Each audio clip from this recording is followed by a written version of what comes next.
ನಮಸ್ಕಾರ ಸ್ನೇಹಿತರೆ, ನಮ್ಮ ನಂಬಿಕೆಗೆ ಸ್ವಾಗತ ಸುಸ್ವಾಗತ. ಸ್ನೇಹಿತರೆ, ಇತಿಹಾಸ ಕೆದಕಿದ್ರೆ ಔರಂಗಜೇಬ ಒಬ್ಬ ಧೀಮಂತ ಆದಿಲ್ ಶಾಹ್ ಅಂದರೆ ಚಕ್ರವರ್ತಿ. ಆದರೆ ಅದೇ ಇತಿಹಾಸದ ಒಳಹೊಕ್ಕಿದ್ರೆ ಆತನೊಬ್ಬ ಖಳನಾಯಕ. ಅಧಿಕಾರಕ್ಕಾಗಿ, ಸಿಂಹಾಸನದ ಪದವಿಗಾಗಿ ತನ್ನ ಕುಟುಂಬವನ್ನೇ ದಾರುಣವಾಗಿ ಕೊಂದ ಪರಮ ಪಾಪಿಯಾಗಿ ನಿಲ್ತಾನೆ. ಆತನ ಹೊಗಳುವವರಿಗೆ ಇತಿಹಾಸದ ವ್ಯಾಖ್ಯಾನ ಸರಿಯಾಗಿ ಅರ್ಥವಾದಂತೆ ಕಾಣಿಸುವುದಿಲ್ಲ. ಇಂದು ಧರ್ಮದ ನಡುವೆ ನಡೆಯುವ ಕಿತ್ತಾಟ, ಕಿತಾಪತಿ ಎಲ್ಲವೂ ಹುಟ್ಟಿಕೊಂಡದ್ದು ಕೋಮುವಾದ ಸೃಷ್ಟಿಯಾಗಿದ್ದು ಇದೇ ಔರಂಗಜೇಬನಿಂದ. ಇಂದು ಧರ್ಮಗಳ ನಡುವಿನ ಕಲಹಕ್ಕೆ ಮುನ್ನುಡಿ ಬರೆದಾತನೇ ಈ ಔರಂಗಜೇಬ. ಹಾಗಾಗಿ ಇತಿಹಾಸ ಅನ್ನೋದಕ್ಕಿಂತಲೂ ಈ ಭವ್ಯ ಭಾರತಕ್ಕೆ ಏಕತೆ ಮೂಡುವವರೆಗೂ ಔರಂಗಜೇಬನಿಗೆ ಮುಕ್ತಿ ಸಿಗಲಾರದೇನೋ.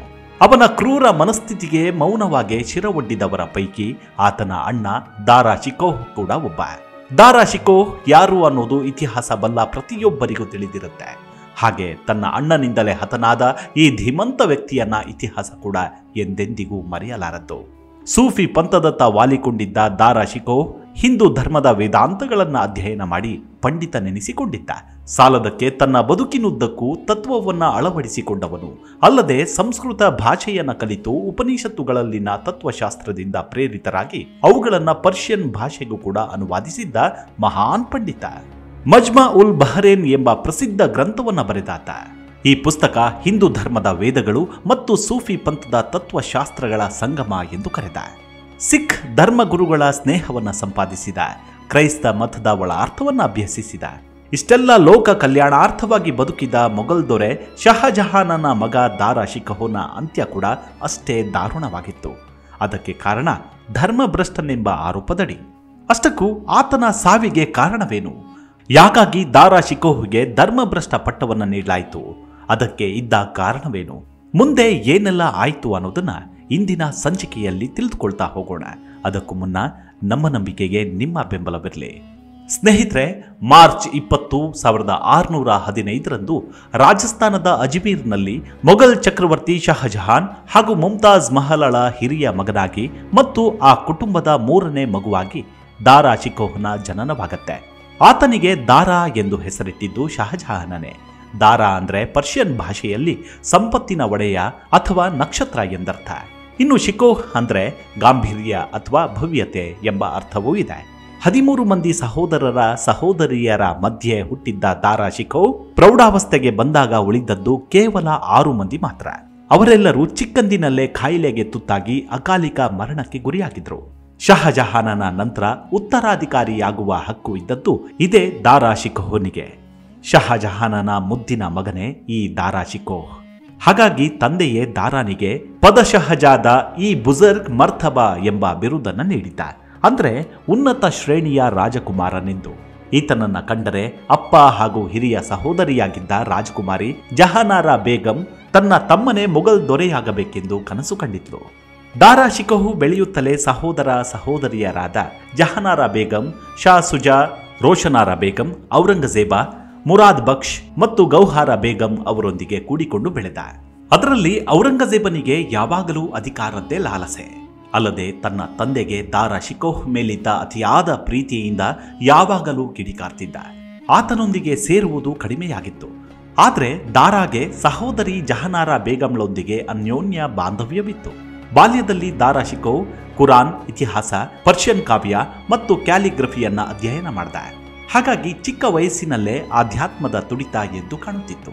ಅಲ್ಲದೆ ಹಿಂದೂ ಧರ್ಮದ ವೇದಾಧ್ಯಯನ ಹಾಗೂ ಸೂಫಿ ತತ್ವಶಾಸ್ತ್ರದ ಕಡೆಗೆ ವಾಲಿದ್ದ ದಾರಾ ಯಾವಾಗಲೂ ಮನುಷ್ಯತ್ವದ ಕುರಿತೇ ಬಾಳಿದವನು. ಆದರೆ ಅವನ ಕಿರಿಯ ಸಹೋದರ ಔರಂಗಜೇಬ ಮಾತ್ರ ಎಳೆ ವಯಸ್ಸಿನಲ್ಲೇ ಧರ್ಮಾಂಧತೆಯನ್ನ ಮೈಗೂಡಿಸಿಕೊಂಡು ಬಿಟ್ಟಿದ್ದ. 1627ರಲ್ಲಿ ತನ್ನ ಅಜ್ಜನಾದ ಜಹಾಂಗೀರ್ ಮರಣ ಹೊಂದಿದ ನಂತರ ಸಿಂಹಾಸನವನ್ನ ಶಹಜಹಾನ್ ಏರಿದ. 1633ರಲ್ಲಿ ದಾರಾ ತನ್ನ ತಂದೆಗೆ ವಲಿ ಅಹದ್ ಅಂದ್ರೆ ಮುಂದಿನ ಉತ್ತರಾಧಿಕಾರಿಯಾಗಿ ನೇಮಕಗೊಂಡ. ಯೌವನಾವಸ್ಥೆ ತಲುಪಿದಾಗ ದಾರಾ ಶಿಕೋಹ್ಗೆ ಶಹಜಹಾನ್ ತನ್ನ ಚಿಕ್ಕಪ್ಪನಾದ ಸುಲ್ತಾನ್ ಪರ್ವೇಜ್ ಮಿರ್ಜಾ ಅವರ ಮಗಳಾದ ರಾಜಕುಮಾರಿ ನಾದಿರಾ ಬಾನು ಬೇಗಂಗೆ ನಿಶ್ಚಿತಾರ್ಥ ಮಾಡಿಕೊಂಡ. 1ನೇ ಫೆಬ್ರವರಿ 1633ರಂದು ಆಗ್ರಾದಲ್ಲಿ ವೈಭವೋಪೇತವಾಗಿ ವಿವಾಹ ನಡೆಯುತ್ತೆ. ದಾರಾ ತನ್ನ ಪತ್ನಿಯನ್ನ ಅದೆಷ್ಟು ಪ್ರೀತಿಸುತ್ತಿದ್ದನೆಂದರೆ ಆ ಕಾಲದಲ್ಲಿದ್ದ ಬಹುಪತ್ನಿತ್ವ ಪದ್ಧತಿಯನ್ನ ಬದಿಗೊತ್ತಿ ಏಕಪತ್ನಿಸ್ಥನಾಗಿದ್ದ ದಾರಾ ಶಿಕೋಹ್. ಆ ದಂಪತಿಗಳಿಗೆ ಒಟ್ಟು 7 ಮಕ್ಕಳು ಜನಿಸ್ತಾರೆ. ಅವರಲ್ಲಿ 3 ಪುತ್ರರು, ಸುಲೈಮಾನ್ ಶಿಕೋ, ಮುಮ್ತಾಜ್ ಶಿಕೋ ಮತ್ತು ಸಿಪಿಹರ್ ಶಿಕೋ ಮತ್ತು ಮಗಳು ಜಹಾಂಜೇಬ್ ಬಾನು ಬೇಗಂ ಮುಂದಿನ ಬದುಕಿನಲ್ಲಿ ಮಹತ್ತರ ಪಾತ್ರ ವಹಿಸುತ್ತಾರೆ. ಇನ್ನು ಮುಂದಕ್ಕೆ ಆಡಳಿತದಲ್ಲಿ ದಾರಾನ ಪಾತ್ರವನ್ನೊಮ್ಮೆ ಗಮನಿಸಿದಾಗ, ದಾರಾ 12 ವರ್ಷದವನಿದ್ದಾಗ ತಂದೆ ಶಹಜಹಾನ್ ರಾಜನಾದ. ಮದುವೆ ನಂತರ ಮುಘಲ್ ಮಿಲಿಟರಿ ಕಮಾಂಡರ್ ಆಗಿ ನೇಮಿಸಲಾಯಿತು. 1652ರಲ್ಲಿ ಕಾಬೂಲ್ ಮತ್ತು ಮುಲ್ತಾನ್ನ ಗವರ್ನರ್ ಆದ. ಅದಾಗಲೇ ದಾರಾನ ಮನಸ್ಸು ಆಧ್ಯಾತ್ಮದತ್ತ ಸಂಪೂರ್ಣವಾಗಿ ಕೇಂದ್ರೀಕರಿಸಿ ಬಿಟ್ಟಿತ್ತು. ತನ್ನ ಪ್ರಾಂತ್ಯದ ಪ್ರಜೆಗಳನ್ನೆಲ್ಲ ಮಕ್ಕಳಂತೆ ಅನ್ಯೋನ್ಯವಾಗಿ ನಡೆಸಿಕೊಂಡು ರಾಜ್ಯಭಾರ ಮಾಡತೊಡಗಿದ್ದ.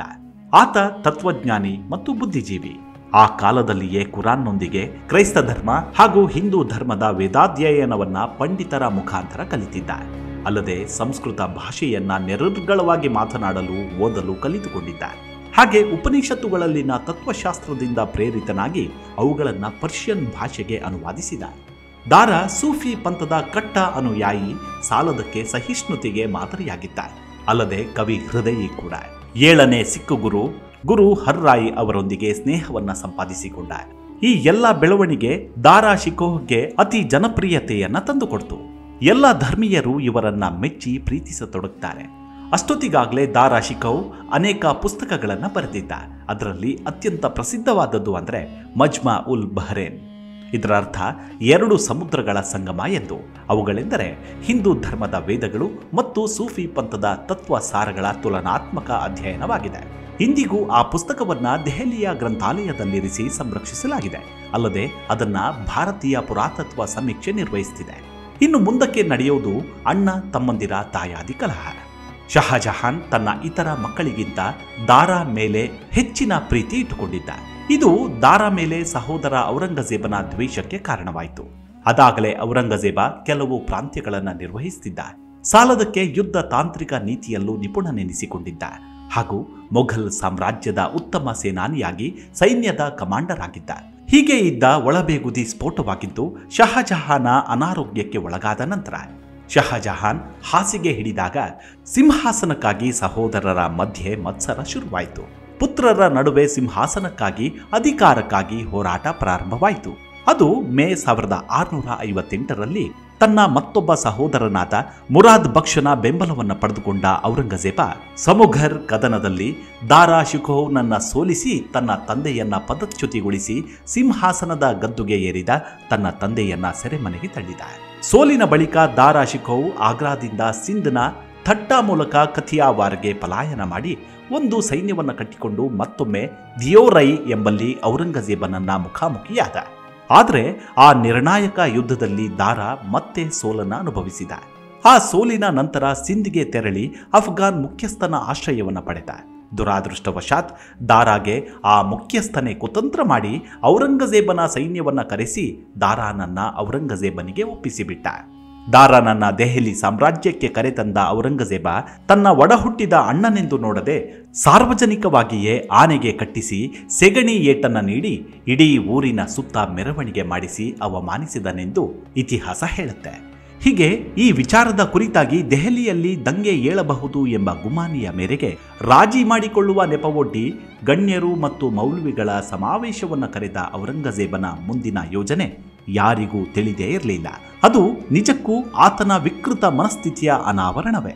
ಹೀಗೆ ಆ ಸಭೆಯಲ್ಲಿ ಸಾರ್ವಜನಿಕ ಶಾಂತಿಯನ್ನ ಕದಡಿ ಇಸ್ಲಾಂ ಧರ್ಮದ ವಿರುದ್ಧ ನಡೆದುಕೊಂಡು ಅನ್ಯ ಧರ್ಮದ ಬಗ್ಗೆ ಹೊಗಳಿ ಅಟ್ಟಕ್ಕೇರಿಸಿದ ದಾರಾ ಧರ್ಮ ಭ್ರಷ್ಟನಾಗಿದ್ದಾನೆ ಎಂದು ಘೋಷಿಸಿದ. ಈ ತಪ್ಪಿಗಾಗಿ ಗಲ್ಲಿಗೇರಿಸುವುದೇ ಅಂತಿಮ ಶಿಕ್ಷೆ ಎಂದು ನಿರ್ದಯಿಯಾಗಿ ಘೋಷಿಸಿಬಿಟ್ಟ.